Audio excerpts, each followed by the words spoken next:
청취자께서 보내주신 자료들을 바탕으로 오늘은 1Q 샤오미 밸류체인 액티브 ETF의 속을 한번 제대로 파헤쳐 보겠습니다. 네. 사실 저도 처음 자료를 받고 샤오미의 ETF라고 해서 그냥 스마트폰 회사 하나에 집중 투자하는 상품인가 싶었거든요. 많이들 그렇게 생각하시죠? 그런데 이건 차원이 다른 이야기더라고요. 뭐 스마트폰을 시작으로 해서 전기차, 가전, AI까지 이건 한 기업이 아니라 거대한 기술 제국, 그 생태계 전체를 들여다보는 시간이 될 것 같습니다. 맞습니다. 그래서 이번 분석의 목표는 이 ETF가 정확히 어떤 그림을 그리고 있는지, 또 그 그림을 완성하기 위해서 어떤 조각들을 모으고 있는지, 그리고 그 과정에 숨겨진 진짜 기회와 함정은 무엇인지 명확하게 파악하는 겁니다. 네, 맞습니다. 단순히 중국 기술주에 투자한다 이런 막연한 접근이 아니고요. 샤오미라는 아주 강력한 구심점을 축으로 어떻게 부가가치가 뻗어나가는지 그걸 이해하는 게 핵심이죠. 그렇군요. 그래서 오늘 저희 분석은 크게 세 가지 질문에 대한 답을 찾아가는 여정이 될 겁니다. 세 가지 질문이요? 네. 첫째, 이 ETF의 설계도, 즉 전략은 무엇이고 왜 굳이 액티브 방식을 택했을까? 아, 액티브. 둘째, 이 포트폴리오의 심장인 샤오미와 그 주변을 둘러싼 위성 같은 기업들은 대체 어떤 성장 동력을 가지고 있는가? 네. 그리고 마지막으로 이 모든 걸 둘러싼 거시적인 환경, 그러니까 이 투자를 밀어주는 순풍과 또 맞서 싸워야 할 역풍은 무엇인가? 이 세 가지 렌즈로 한번 깊이 들여다보시죠. 좋습니다. 그럼 첫 번째 질문부터 바로 시작해보죠. 이 ETF의 설계도, 그 전략의 핵심부터 한번 펼쳐볼까요? 네. 먼저 이 상품이 액티브 ETF라는 점이 눈에 띄는데요. 요즘은 사실 저렴한 수수료의 패시브 ETF가 대세잖아요. 그렇죠. 굳이 펀더 매니저가 직접 종목을 고르고 비중을 조절하는 이 액티브 방식을 선택한 이유가 있을 것 같은데요. 아주 중요한 포인트를 짚어주셨습니다. 이 ETF의 구조를 보면 그 이유가 명확히 드러나거든요. 아, 구조요? 네, 보내주신 자료를 보니까 아주 명확한 이중 레이얼 투자 모델을 가지고 있어요. 포트폴리오의 25%는 샤오미라는 핵심 앵커로 단단히 고정하고요. 네, 25%? 그리고 나머지 75%는 샤오미의 성장과 함께할 20개 내외의 밸류체인 기업들로 유연하게 채우는 방식입니다. 여기서 이제 베타와 알파라는 개념이 등장하는데요. 아, 그 투자 용어들이군요. 조금 더 쉽게 설명해 주실 수 있을까요? 물론이죠. 아주 쉽게 말해서 샤오미라는 시장의 대세에 올라타서 시장 평균만큼의 수익, 즉 베타는 기본으로 확보하고요. 일단 기본은 먹고 들어간다. 네. 그리고 나머지 75%의 종목을 펀드 매니저가 직접 골라서 시장 평균을 훌쩍 뛰어넘는 추가 수익, 알파를 만들어 보겠다는 야심찬 계획인 거죠. 아하, 샤오미로 안정적인 기반을 다지고 나머지 영역에서 뭐랄까 실력 발휘를 해보겠다. 이런 거군요. 정확합니다. 그렇다면 그 실력 발휘가 왜 하필 중국 시장에서 더 중요해지는 걸까요? 바로 중국 시장의 특성, 정보의 안개 때문입니다. 정보의 안개예요? 네, 이 보고서에서도 중국 시장의 정보 비대칭성이 매우 높다고 지적하는데요. 정부 정책이 갑자기 바뀌기도 하고 기업 정보가 투명하게 공개되지 않는 경우도 많죠? 아, 그렇죠. 이런 안개 속에서는 정해진 지도, 즉 지수만 보고 따라가는 패시브 방식으로는 숨겨진 보물을 찾거나 위험한 함정을 피하기가 어렵습니다. 그럴 수 있겠네요. 근데 이 ETF 운용사는 상해에 현지 리서치 센터를 두고 있다고 해요. 이게 바로 그 안개를 뚫고 나아갈 수 있는 레이더 역할을 하는 겁니다. 아, 현지 정보망이 있다는 거군요. 맞습니다. 현지에서 직접 발로 뛰면서 얻는 정보로 시장 변화에 기민하게 대응하는 것.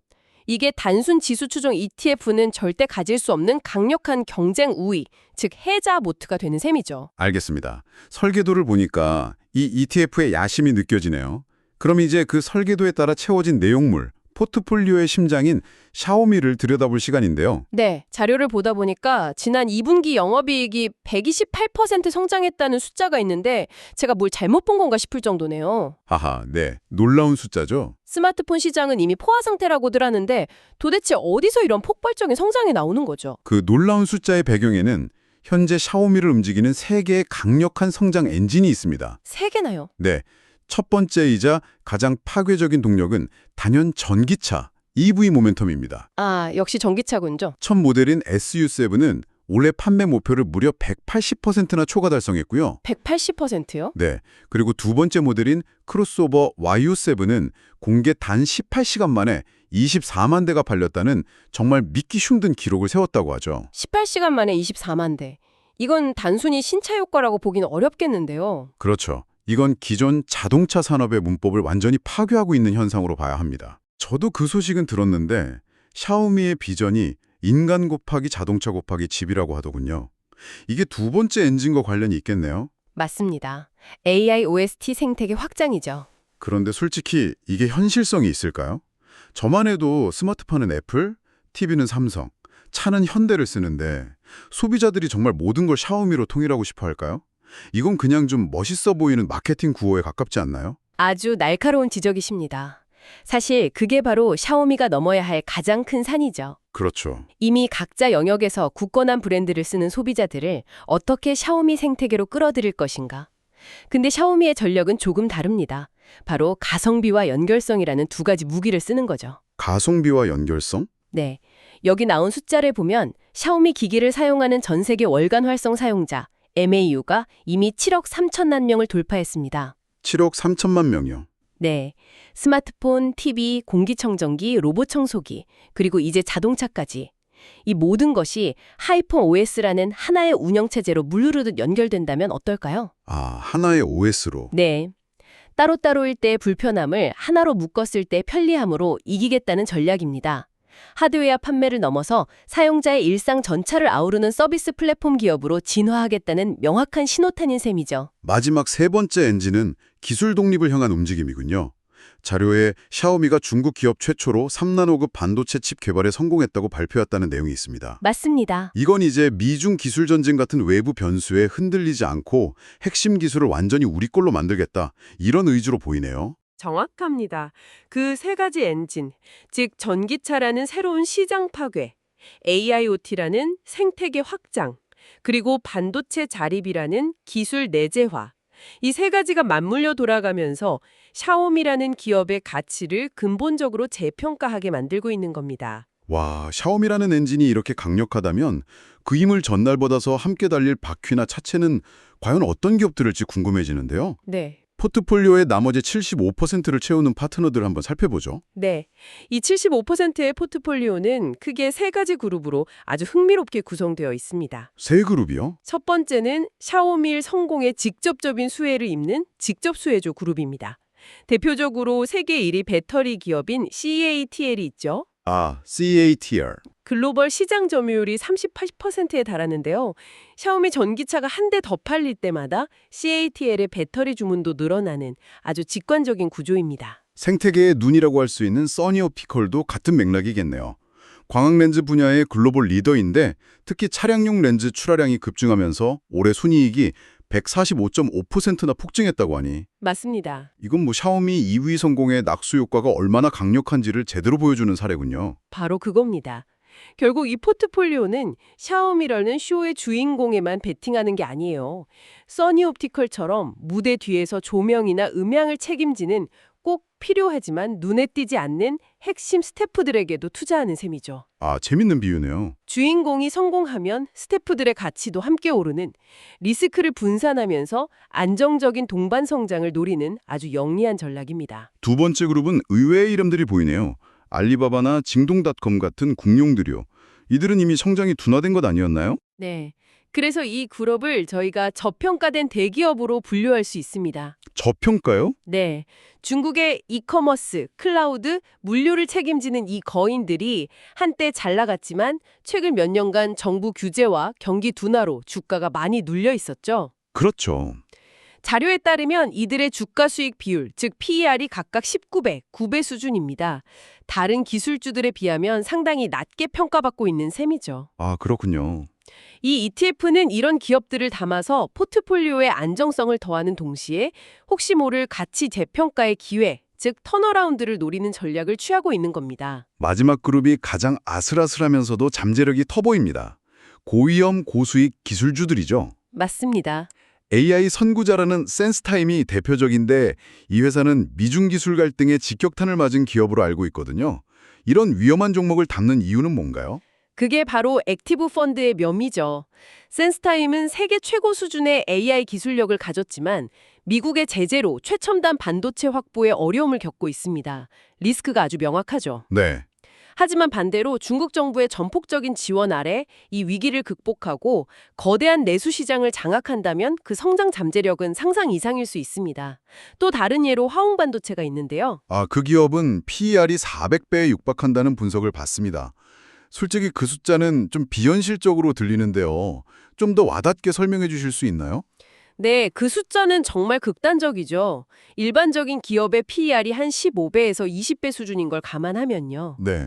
PER 400배라는 건 이 기업이 앞으로 수십 년간 벌어들일 이익을 현재 주가에 미리 다 땡겨왔다는 뜻입니다. 수십 년치를요? 네.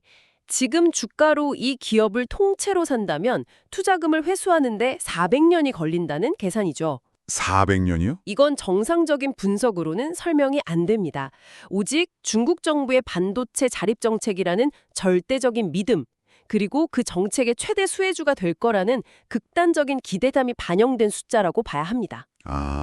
이런 종목들은 펀드 매니저의 판단에 따라 엄청난 수익을 안겨줄 수도 반대로 큰 손실을 줄 수도 있는 양날의 검인 셈입니다. 알겠습니다. 이제 이 ETF의 설계와 내용물을 모두 살펴봤네요. 배와 선원들을 모두 확인한 셈인데 정작 이 배가 항해할 바다의 날씨는 어떤지 궁금합니다. 네, 중요하죠.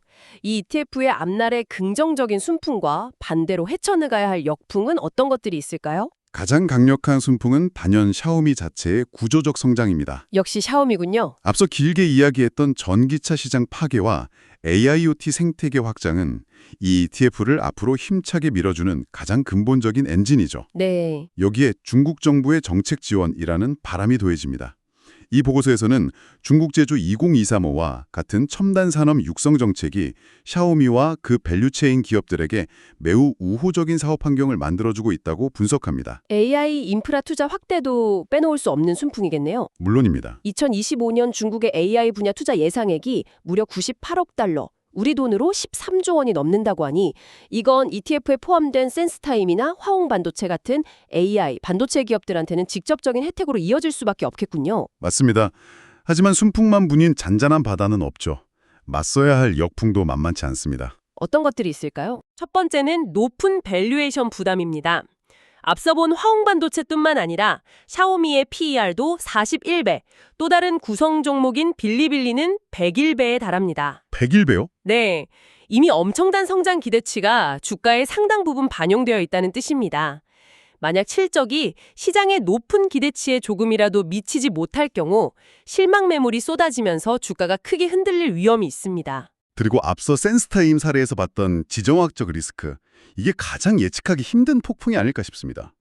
그렇습니다. 미중 기술 패권 경쟁은 언제 어디서 터질지 모르는 시한폭탄과 같아요. 기업의 펀더멘털과 상관없이 정치적인 결정 하나로 특정 기업의 성장이 하루아침에 가로막힐 수 있는 가장 큰 외부 변수죠. 마지막으로 중국 내수 경기의 둔화 가능성이라는 거대한 파도입니다. 아무리 혁신적인 제품이라도 결국 소비자들이 지갑을 열어야 팔리는 거니까요. 그렇죠. 중국의 소비 심리가 위축될 경우 스마트폰이나 가전, 자동차 같은 고가의 내구재 소비가 먼저 타격을 받을 수 있습니다. 이 세 가지 역풍을 어떻게 헤쳐나갈지가 이 ETF의 성패를 가를 중요한 변수가 될 겁니다. 오늘 저희는 1Q 샤오미 밸류체인 액티브 ETF의 속을 정말 깊숙이 들여다봤네요. 네, 정리를 해보자면 이 ETF는 샤오미가 단순한 스마트폰 제조사를 넘어서 자동차와 가전, AI를 하나의 운영체제로 묶는 거대한 생태계 플랫폼으로 진화하는 그 과정 전체에 투자하는 것이다. 이렇게 요약할 수 있겠습니다. 네, 맞습니다. 그리고 그 과정에서 수많은 부품, 기술, 서비스 기업들이 함께 성장하는 구조를 아주 입체적으로 담아내고 있고요. 이걸 좀 더 큰 관점에서 보면요. 핵심은 폭발적인 성장 잠재력과 지정학적 리스크 및 높은 밸류에이션이라는 두 거대한 힘의 충돌 지점에 서 있다는 겁니다. 성장성과 리스크의 충돌. 네, 샤오미 전기차 판매량처럼 눈에 보이는 뚜렷한 성장 모멘텀과 미중 갈등이라는 짙은 안개 속 불확실성 사이에서 이 ETF의 액티브 운용이라는 조타수가 과연 어떤 길을 찾아 나갈 것인가. 이것이 바로 이 투자의 가장 흥미로운 관전 포인트가 될 것 같습니다. 오늘 분석을 마무리하면서 청취자 여러분께 마지막으로 생각해볼 질문을 하나 드리고 싶습니다. 네, 오늘 우리가 살펴본 자료들은 대부분 샤오미의 자동차나 스마트폰 같은 하드웨어의 성공에 집중하고 있거든요. 맞아요. 눈에 보이는 제품들이죠. 하지만 7억 명이 넘는 사용자를 확보한 이 생태계의 진짜 가치는 어쩌면 우리가 돈을 주고 구매하는 그 기기 자체에 있지 않을지도 모릅니다. 한번 상상해 보시죠. 여러분의 집과 자동차, 그리고 주머니 속 스마트폰을 모두 연결하는 하나의 기업이 있습니다. 그 기업이 여러분의 기상시간, 출근 경로, 즐겨 듣는 음악, 주말의 쇼핑 목록까지 일상의 모든 데이터와 라이프 스타일을 파악하게 된다면 그곳에서 과연 어떤 새로운 비즈니스와 가치가 만들어질까요? 이 질문이야말로 이 투자의 장기적인 미래를 가늠하는 또 다른 중요한 렌즈가 될 수 있을 겁니다.